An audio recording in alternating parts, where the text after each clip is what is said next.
Remember the wife of Lot, says Jesus, as he looks back in their history to recall the catastrophic disasters that have been preserved in the memory of their ancestors and recorded in the scriptures. Jesus in the gospel today is giving three examples that are now too familiar to all of us. A great flood in the time of Noah, fire and brimstone raining from the sky, and obviously a volcanic eruption, and family members being taken away. A description of a pestilence or a plague.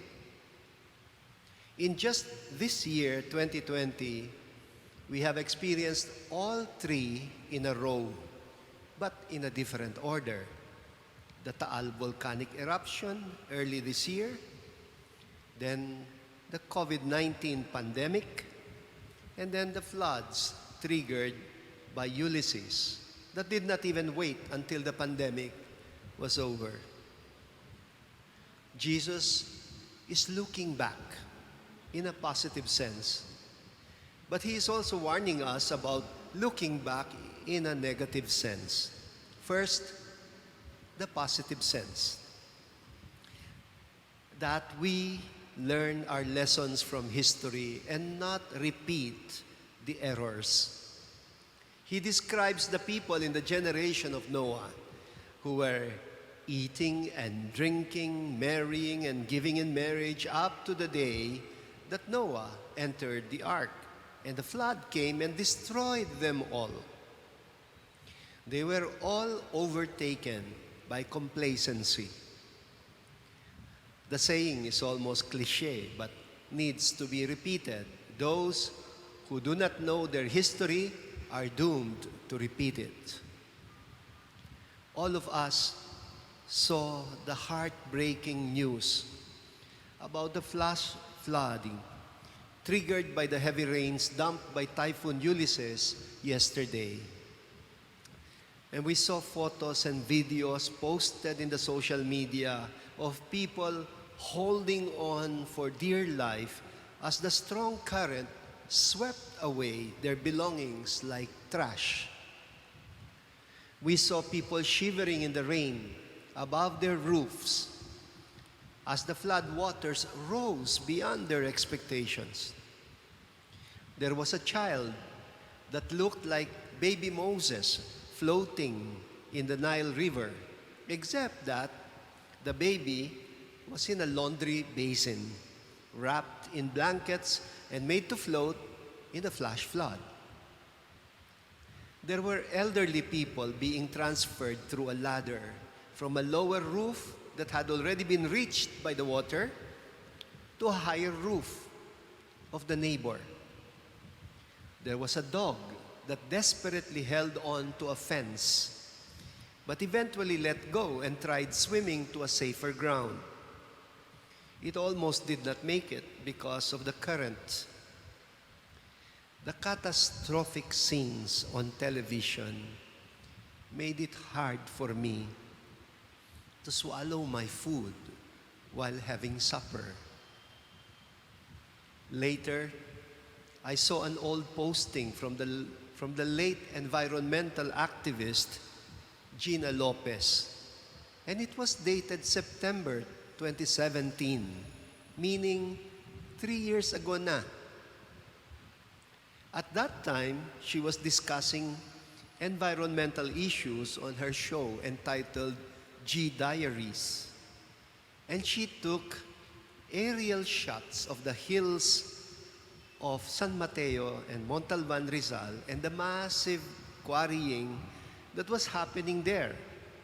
I remember that it was also around that time that a priest from the Diocese of Antipolo had received death threats because he had openly advocated to put a stop to the quarrying activities that were destroying the watersheds in the Rizal province.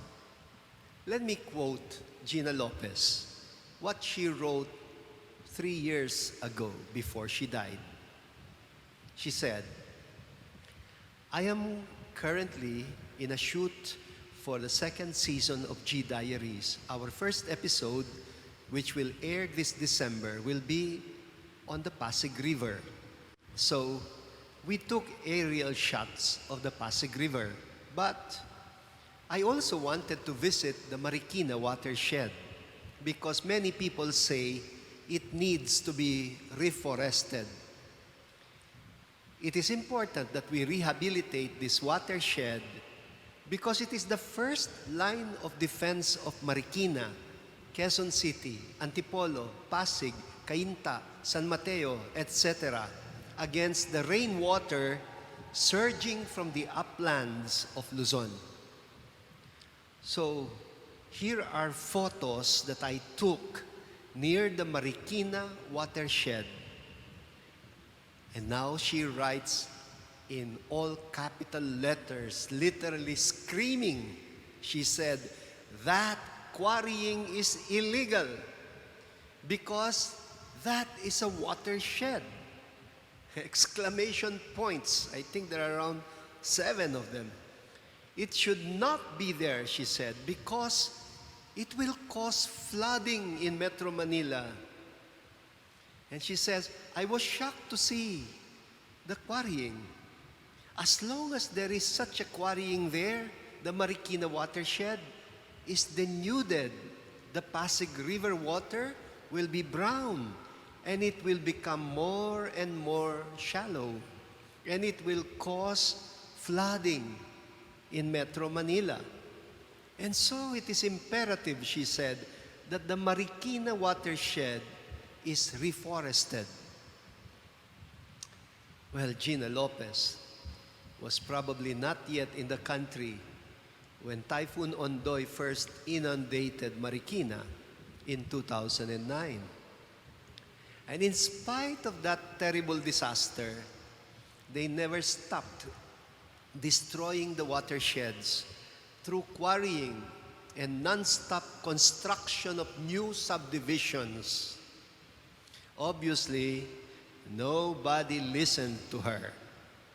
She was also not given the opportunity to serve government because she had stepped on the mighty toes of big business people and developers who do not care an iota about the people who suffer the consequences of their greed.